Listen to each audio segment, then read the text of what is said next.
Hey guys, welcome back to my channel. This is Lydia with Lydia's Plate. Today we're making taco meat for tacos. So I've already browned my ground beef with my onion. Now it's time to put in the taco seasoning. I will link this recipe down below. It is a homemade taco seasoning that I like to go to.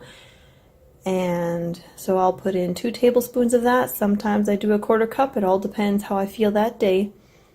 The next thing is a can of beans and sauce. That is my preference. You can do whatever kind of canned beans you like, whether in sauce or out of sauce.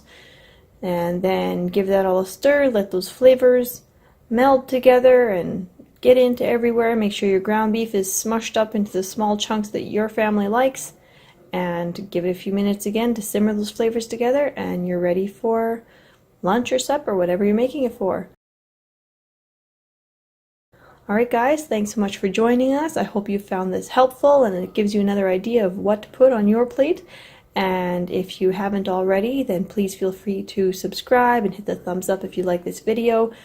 Click the bell for notifications so you won't miss anything, and we look forward to sharing another idea of what to put on your plate next time.